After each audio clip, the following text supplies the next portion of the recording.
Thanks, everybody. Is Iowa ready?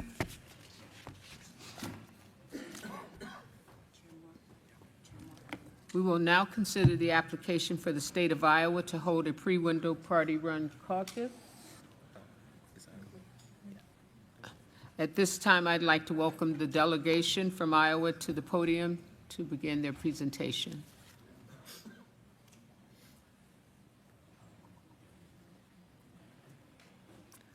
Ooh, goodies.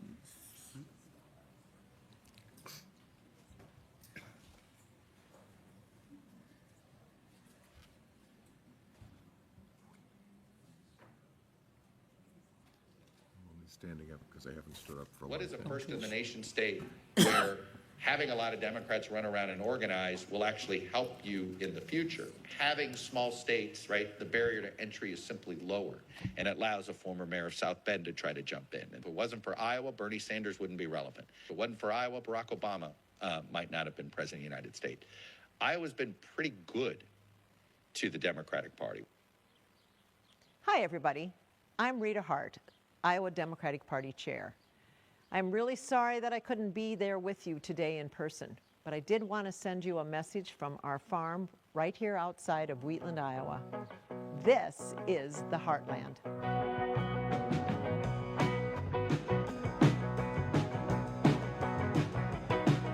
Like so many other Iowans, my husband Paul and I have just finished up planting our corn and our soybeans for the season. Oh, say hi to my husband Paul. Hey. Hey, Paul. When I'm not traveling around the state, I often work right here at home talking to voters about why all eyes are on Iowa in 2026. A stunning announcement from Governor Kim Reynolds this week. She is not going to run for re-election.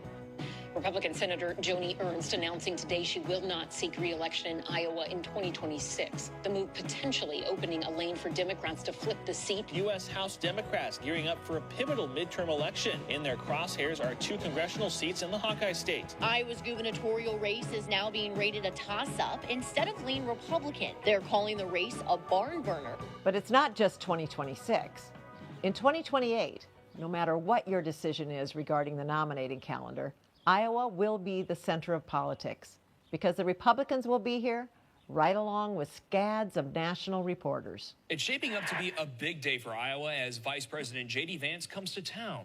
Now, while Democrats have taken away the state's first-in-the-nation status, Republicans have given lots of attention to the Hawkeye state since Donald Trump's first election win. Are you thinking at all about a presidential run in 2028? You know, there'll be time to address those questions. 2028 is a long way away. What I will tell you is that we've got a huge election this year. Huge election in Iowa. I'm going to be back here this year in Iowa. Iowa, as is usually the case in the political season, kind of gets to be ground zero, so a lot of attention will be paid to your state. And Democrats, we can't afford to allow the Republicans to take center stage. We need to win long-term, sustainable majorities in places like Iowa, right here in the Midwest.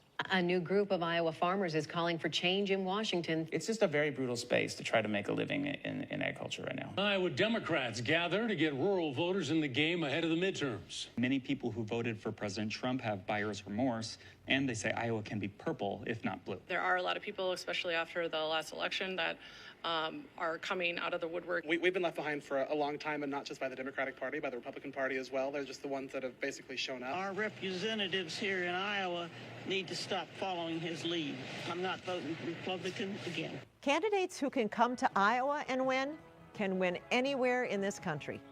That's why I'm asking you to believe in Iowa and help build upon the successes that we're already seeing here. A Democratic victory in Iowa is giving that party a glimpse of hope. Democrat Caitlin Dray won the Iowa Senate 1 special election, breaking the Republican supermajority in Iowa. And it's notable because Donald Trump won the same district by 11 points in November. With one more win in Iowa, a big one, where the Democrat Renee Hardman's landslide special election win prevented a Republican supermajority from taking hold once again in the Iowa State Senate. This is notable in a state that has voted Republican in the past 3 presidential elections. History in the Iowa House today as Angel Ramirez is sworn into the District 78 seat, becoming the first Latina in the Iowa legislature. We have a growing Hispanic Latina community here in Iowa, but at the same time, I'm very humbled and honored that I'll be the first, but I won't be the last. If we're going to win in 2028, we have to work together. That's what we've been doing here. The road to success for Democrats comes right through the state of Iowa. I'll now send it back to former chairs Ross Wilburn and Scott Brennan, who also serves as our DNC member. Please strongly consider our application. Thank you. Thanks, Rita. I'm Ross, and this is Scott. And today we're going to talk about why Iowa should be first and why it's critical for Democrats to campaign and invest in states like Iowa if we want to secure large, sustainable, nationwide majorities. Scott? We're also going to talk about three things. First, how Iowa allows campaigns to connect with rural voters in an affordable way.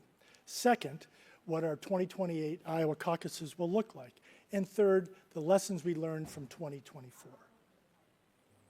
Iowa is a compact state, measuring 219 miles from north to south along Interstate 35 and 306 miles east to west along Interstate 80. So you can travel across Iowa in one day. We've done it many times. Iowa does have larger cities, but we are a rural state. Iowa has about 57 people per square mile. For comparison, Michigan has about 178 people per square mile, and Illinois has 232 people per square mile. Now, over the past several election cycles, our Democratic Party has lost rural working class voters across the Midwest. Now, in your brochure and on the screen, you'll see the Democratic vote share among these voters according to data from exit polls, and this goes back to President Obama's first election. Iowa is going to be a competitive state for the foreseeable future because of our fair redistricting process. Now, 3 of our 4 congressional districts are R+4 or less.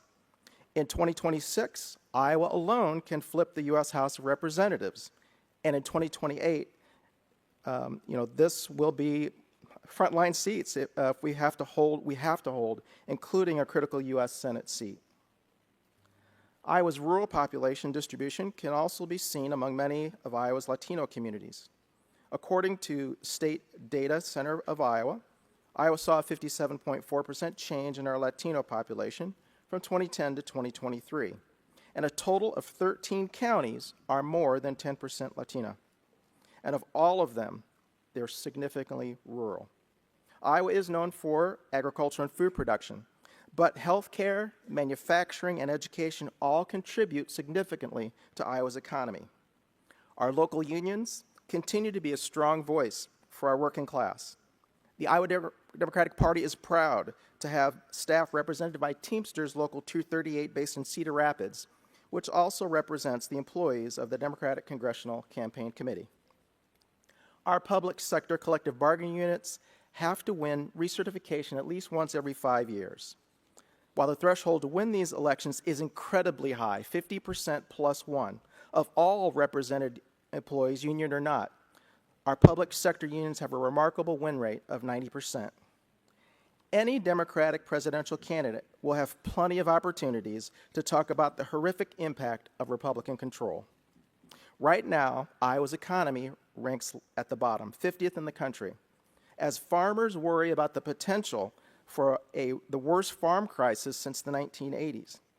We also have the fastest rising rate of cancers and the lowest number of OB-GYNs per capita.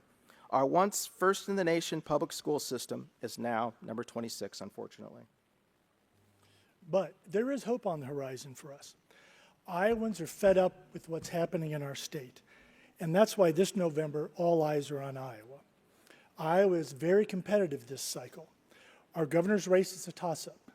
3 out of our 4 congressional seats are fully in play, and we also have a strong chance to send an Iowa Democratic senator to Washington and build on our local state house caucuses.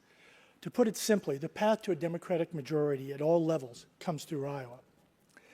That is why this committee should also consider holding off making a decision about the calendar until after the midterms. Shame on us if we negatively impact any races in any of the applicant states. Retail politics matter in Iowa, and media markets are cheap. The cost of running one 30-second TV ad in Iowa's largest market is considerably less than in other Midwest states. For example, A 30-second primetime ad in Detroit can cost $10,000 or more, and in Chicago, it's up to $75,000. In Des Moines, the same ad will cost campaigns about $2,500. Lesser-known candidates who may not start with a large ad budget can stand out in our state. So let's talk about the 2028 Iowa caucuses. We always strive to improve, and in 2024, we piloted our reimagined mail-in caucus. In your brochure, you'll find additional details surrounding our party-run presidential nominating process. First, it's important to note that caucuses are required by Iowa law. Second, in 2028, we are committing to a mail-in process for the expression of presidential preference. We plan to continue to work with a professional election administrator to ensure this process follows the highest election standards. In 2028, Iowa Democrats again will be able to request a mail-in preference card. You'll also see the recommended dates and deadlines regarding our mail-in process on the table in your brochure. Because we're a party-run process, those dates are flexible and not set in stone. We also plan to allow in-person expression of presidential preference on caucus night. This in-person expression will be combined with the mail-in results. The results will no longer include complicated math. It will be one person, one expression of preference, and we will release caucus results on caucus night in 2028. In addition to presidential preference, Iowa Caucus Night will also retain its full party business agenda and, at its heart, conversations between friends and neighbors. Our delegate allocation will follow the DNC rules. Our delegate election occurs at district and state conventions later in the year. Now the lessons learned from 2024 and a caution for this committee. Iowa Republicans will hold their nominating process caucus first in 2028. And potential Republican candidates are already visiting Iowa, bringing with them the national media spotlight. The perceptions of Democrats abandoning rural America and Iowa continues to be a difficult narrative to overcome, especially when significant Republican funding pours into our state. As the slide shows, in 2024, Republicans spent $120 million in ads during their caucuses, just in Iowa, far more than other early Republican states combined. It's not an exaggeration. Iowa and national Democrats were overwhelmed by early Republican messaging last time. Republican attacks don't just impact Iowa. It has a ripple effect across the entire Midwest. The map in your brochure and on the screen shows you Iowa's 9 TV DMAs, designated media areas. Every single DMA bleeds into at least one county of our neighboring states, including voters who live in adjacent and some targeted congressional districts. Finally, we want to remind the committee about what the 2024 calendar looked like. A vast majority of the center of the country was left out. No states primarily located in central or mountain time zones were included. Democrats, we can't afford to continue to let Republicans have a spotlight and the megaphone in Iowa. If we want to build lasting, sustainable majorities, we must engage with voters in Iowa and Middle America. Thank you for your work and for listening to our presentation. I'd be glad to take any questions. Thank you. The floor is open for discussion. Please raise your table tents if you're Jane. Hello. I have a couple questions. First, for my Nebraska credibility, our corn is better. That's a statement. I'll start my questions now. For voter registration, if I recall, in previous years at the caucuses, people could register on site as Democrats, and that increased your voter registration numbers. Would that be the same this time around? Yes, absolutely. So that was basically like a no-cost way to increase voter registration in large numbers because of the excitement of caucuses. Exactly, and we saw that the registration numbers have dropped off since 2024, frankly, due to partly, in fact, that we did not have, a competitive process in Iowa. And remember that that's the beginning of the process. That's where people get fired up about platform issues and becoming delegates, that process. So it's the entryway. And the other question that I have, just so I'm clear, you'll do mail-in, if this were to happen, well, no matter what, you guys will do caucuses. So you have mail-in ballots, and then you still have the traditional, if I understand this right, going to the caucus site, advocating for your candidate, but no more realignment. It's just one move, is that right? Or just walk us through that. Having served on this committee for a number of years, I know you all loved realignment, but you're right, no more realignment, no math. Stephanie? Thank you for your presentation. Stephanie Campagna-Wheaton from New Jersey. I've asked every state this. I actually have two questions, but what is the average cost of a one-bedroom apartment, average rent per month for a one-bedroom apartment in Des Moines? There's two parts to this. The first, that in a rural community like Wheatland, where Chair Rita Hart lives, it'd be about $750 to $850. But in our Des Moines metro area, that's closer to about $1,010. But the second part to that is Iowa's a welcoming state, and any of you who may have been there during a previous caucus knows that if you're there to campaign and work and organize, we will find a place for you. We've got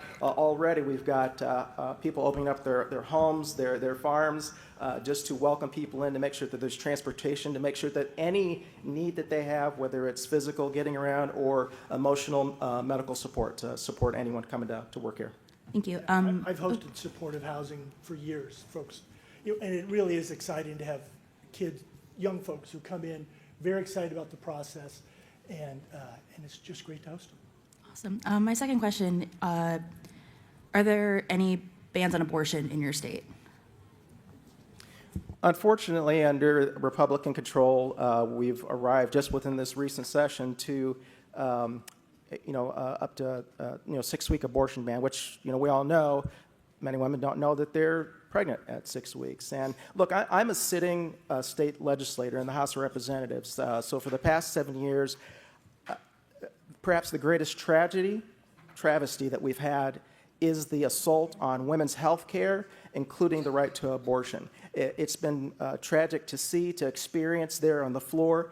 Fortunately, with my Democratic colleagues and my colleagues, Representative Wessel Krishel and Representative Dr. Megan Srinivas, a member of our Brown and Black Legislative Caucus, they've helped lead the fight, as well as Senator Renee Hardman. We'll continue to try and push, and we're hoping to get our Democratic gubernatorial candidate Rob Sandin in there to a minimum, veto any block on a total ban, but also for us to begin to bring women and women's health care back into the forefront in Iowa. Barry?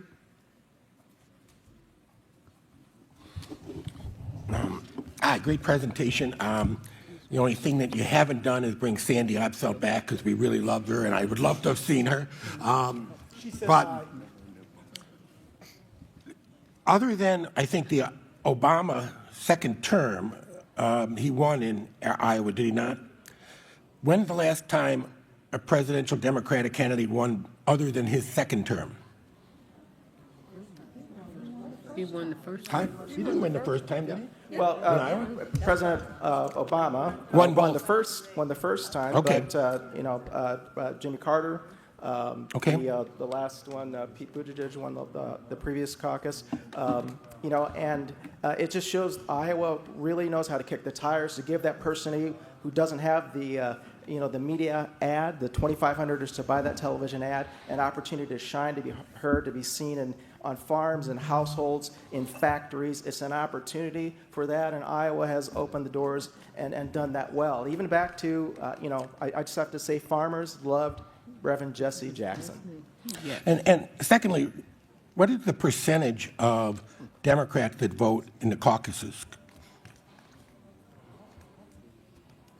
I cannot recall off the top of my head, Barry, but it's a very high percentage. We'll certainly get that number to the committee. Yes. Thank you. Sorry. Frank? Yeah, Frank Leon, DC. Thanks for an excellent presentation. And Scott, it's great to see you again.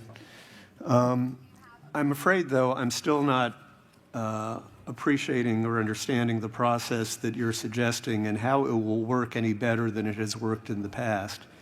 In 2020, there were 176,000 participants at 1,600 caucuses, and we recall there were a lot of problems with running the caucuses and especially reporting the results. I was there. I was also in Nevada, and Nevada was, frankly, even worse. And one thing they did in Nevada is got the absentee vote, mail-in vote, and added it to the precinct vote at the precinct level on caucus day, which was just a nightmare. And I understand that's something that you're planning on doing as well.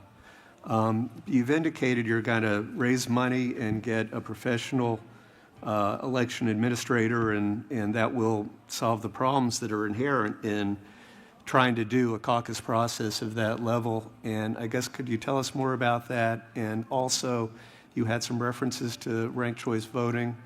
Are you seeking funding from any outside groups to fund the process? I am not currently aware of any seeking of ranked choice voting money or any outside groups. So, one, I don't want to dwell on the past, and we should not dwell on the past. But I think we could all agree that 2020 did not go well in Iowa, did not go well in Nevada. And I think that certainly part of the blame goes to both of those states. And a good portion of the blame falls right on the DNC. The DNC pulled the rug out from everyone's feet very late in the process and put us in a position where we had to scramble. And so, again, we're not going to relitigate the past. We authorized a study that said there was blame to go around. But in any event, our intention is we used a professional election vendor in '24 as sort of a beta test, and we had no glitches whatsoever. And so our intention is to hire someone like them again, and I think that they can handle the process. They've done professional elections all over the country. Again, I come back to sort of my entreaty to you all, which is if you all wait until after the midterms to make a decision, then I think that it becomes a lot clearer in all of the states that applied what they can and cannot do. Donna? Have to hit the red button, so it's hard. First of all, I hate to say this in front of Stephanie because she probably thinks all of us are old, but I've participated as a staffer, a campaign manager, a campaign a chair, or a political commentator in every Iowa caucus from 1984 to 2020. I have winter clothes, purchased winter boots, shoes, socks, purchased in your great state. I have stayed on your farms. I love your corn. I love Illinois corn. I love Nebraska corn. And anything corn related with butter, I love it.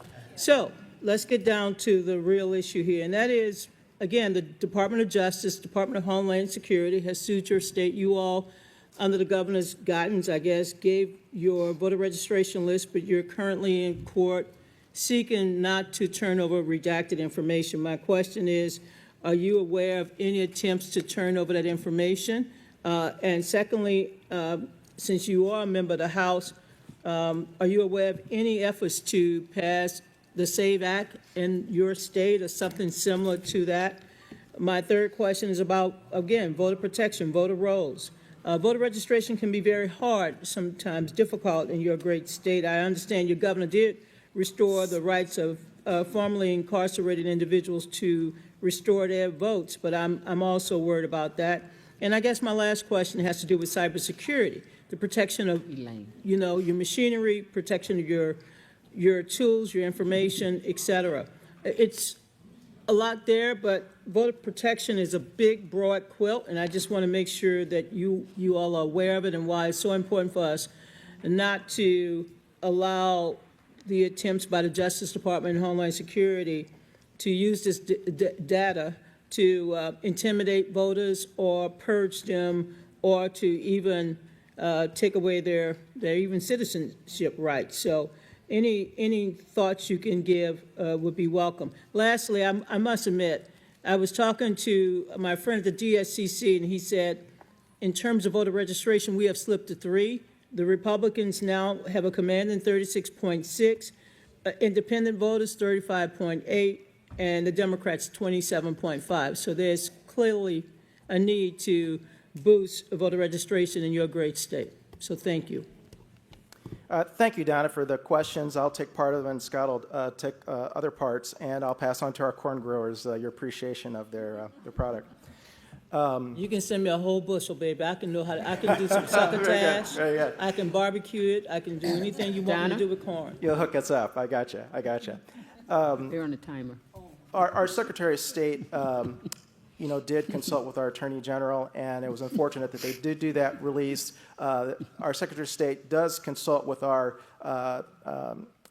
Democratic county auditor in the state of Des Moines. That's where a lot of the machinery and that safety protocols that exist are there. We've got a robust set of attorneys that help with voter protection.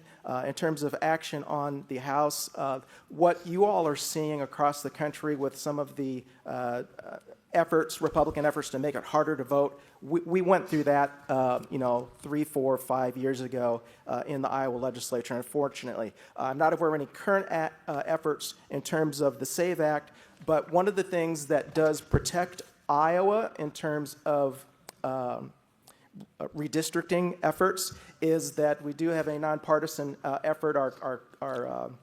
Our Code of Iowa spells out a very detailed process to make sure that it's a nonpartisan effort. There's 3 whacks in the legislature at new maps that come out, and you can only say yes or no. You can't make comments as a legislator. And so when that came up, we turned down the first map, which happens the vast majority of the time, and we accepted the second map. The third map, if it were to get to that, it potentially ends up going to the Supreme Court. So those redistricting efforts have not been successful because our process of redistricting has been described as a gold standard by both parties. Want to add on to that? And I guess the only thing I'd say is, obviously we do take cybersecurity very seriously. And part of the reason that we've switched to a professional election administrator was that for years we did rely on volunteers. And Iowa volunteers are great, but there's only so much you can ask of volunteers, which is why, when we elect Rob Sand governor in November, we'll move forward with better elections, more cybersecurity, and the process will just be better. And I will add that the young people in Iowa that are politically involved and getting politically involved are very mindful of cybersecurity. They're mindful of getting registered to support candidates. In fact, Iowa just doesn't pay any lip service to young people in terms of opportunities with either of our state parties. You can get elected to office. Our youngest elected member of the Iowa House, Democrat Adam Zabner, he's 27. The youngest candidate we have running for the Iowa House, Lita Stanton, is 21, and she was just recently endorsed by Senator Bernie Sanders. Leah? Thank you very much. Just for clarification, I want to make sure I heard you properly. Are you asking for a waiver to go early, or are you asking to be first? We are asking for a waiver to go first. I think the New Hampshire folks made the point, and I think they made it well, which is that the order and the states that were in the pre-window 2020 before that it was very thoughtful and considerate as to what, how you fit the very demographics of the Democratic Party and the various regions. And so, we were asked to make our best pitch, and our best pitch is to go for first. Okay, and did I also want to make sure I heard correctly that the Republicans are already planning and assuming that you will be first and that those are the provisions that you have made? Did I hear that right? Yes, the Republicans in Iowa are guaranteed to go first on their side, and I think their process, I don't think their calendar is set, but Iowa will go first on the Republican side. I'll also add, those of you who were not here last time, I was here with Scott last time making the pitch, and I mentioned that the Republicans of Iowa, they committed to going first, which they did. The Republican National Committee, they appointed the Iowa chair to their calendar process, which they did. They went first, same thing as set and stage to go. Thank you. David? You've, sorry, David McDonald, Washington. You've answered my standard question in response to Leah, but let me rephrase it.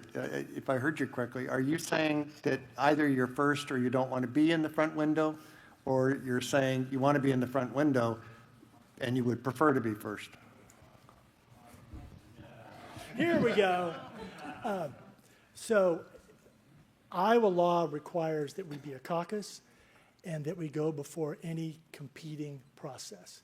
Iowa code, I think it's 43 point, I don't know, 4 sub 1. And that requires it. You know, we're here to work in good faith with y'all. We would like to comply with whatever the committee does, but the bottom line is that, you know, ultimately, you know, Iowans will decide, but, you know, we want to be in the pre-window, we want to be first. Andre? Andre Treiber from Texas. Since y'all are asking to go first, I asked this question of New Hampshire as well, and I'm going to ask it of you. After the 2024 election, one of the major stories that came out from that was how the Democratic Party was losing votes among Latino voters. I was looking at the census data. Iowa's population is about 7 to 8% Latino. Considering that these are voters that are extremely important for our candidates to be speaking to and hearing from if they're going to win in the general election, how can Iowa actually assist in making that happen with a relatively small population? Well, you can see the percentage breakdown of the Latino community in your brochure, and again, it ranges from about 11% to almost 30% in about 10 to 12 counties. They're integrated in our factories, they're integrated into our farms, integrated into our communities across the board. You know, you just saw a presentation of with my colleague, Angelina Ramirez, first Latina elected in the state legislature.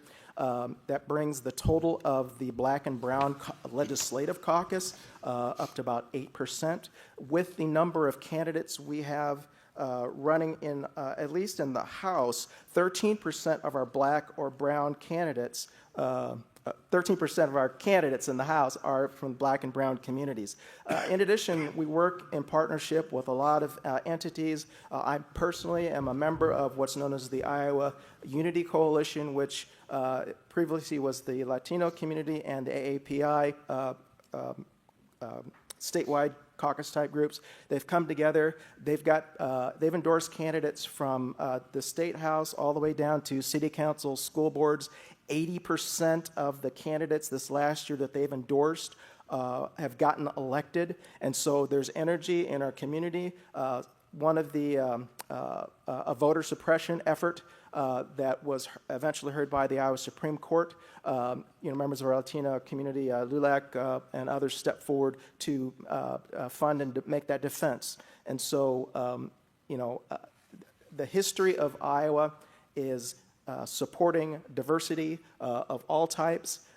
Iowa, almost 100 years before Brown versus Board of Education, integrating schools, Iowa went first. Historic accomplishments all the way up to the present day with myself in the legislature, the colleagues that we've had. It's an opportunity, and I think with some of the no party, as well as some of the moderate Republicans that have voted in our 5 special elections over the past year and a half. We've overperformed in all 5. We won 4 of those. That's not just Democrats stepping forward. It's people of all ages, all backgrounds saying we've had enough of this. So that there's energy. This is an opportunity. If you look at, we can be the phoenix rising from past failures and not reaching rural Iowans, rural America, communities of color, and together with Iowa Being First, we can rise together against the oncoming media onslaught and Republican megaphone that's coming to Iowa. It's already there. We can do this together. Let's work in partnership. And the only other thing I'd add is that the Des Moines School District, which was by far the largest district in the state, is a majority minority district. And my wife was president of our local school board, and they spoke 70 languages within the school district. So there is more diversity in Iowa than you think. Thank you. Michael? Thank you. Michael Kapp from California. In a lot of the presentations we've heard today, I very much appreciated the collaborative and partnership approach that many states have shared with us. For example, many have made clear their plans to change their state laws to reflect the decision of this committee. However, there was an article in Notice this morning about elected Democrats in Iowa who are already threatening to go rogue if this committee does not do what they want. For example, your House Democratic leader, Brian Mayer, was quoted as saying he triple dog dares the DNC not to seat Iowa delegates should your state ignore our rules. How does the Iowa Democratic Party view its responsibilities to follow DNC rules and the direction of this committee? Having served on this committee, I mean, obviously, you know, the Iowa Democratic Party has long striven to comply with this committee's restrictions. And certainly that would be our goal this time. Obviously, we have elected officials. It is, the primaries are in a week, and it's the silly season. And so it's time for people to make sure if there's a camera around to say something. I'm not going to call my House leader silly. What I will say is I'm an assistant House Democratic leader, and Scott's exactly right. You know, people are, the media's looking for stories. People are willing to step forward. They're trying to hammer home their support for Iowa, their support for Democrats, and Iowans firmly believe that with the support of this committee and the DNC Democrats nationwide, we can continue to have those overperformances in elections. We can work together to continue to make sure that it's not just about winning elections, but it's making sure that we've got women's right to health care, that we've got good jobs, people can be recruited, retained, and retire through good union jobs, that we are making sure that we're lowering our cancer rates, that we are supporting our farmers. That's the message we should be looking at, and we just think Iowa has a great history with people, candidates who haven't had the resources, who have great ideas, but they need to test those ideas to hone them out, and it comes out beautifully in Iowa. You know, the best of that is the wave that we saw from President Barack Obama. Thank you. Raymond, did you have your 10 up, or you good? Elaine? Yeah, good presentation, everybody. And, you know, 2028, we're going to have a lot of people running. And I think that's good. I like almost everybody who is being mentioned. So it's going to be an intense fight. And it's likely that if Iowa were first or even early, that some candidates may come close to each other, or even, you know, within a small fraction. Does Iowa have the capacity to run a recall or run a new election, should the election be very close, in order to determine who actually won? I honestly haven't thought about it, Elaine. I mean, you know, ultimately that would be in our delegate selection plan if that were, you know, ultimately if we had to make the decision. But certainly by switching to presidential preference cards and in person where there'll be verifiable writings, assuming that is the case, you know, we should be able to run a re-election if we were to have to, God forbid. Okay. Are there any more questions for the Iowa team? Thank you very much. This was great. Thank you all. Thank you.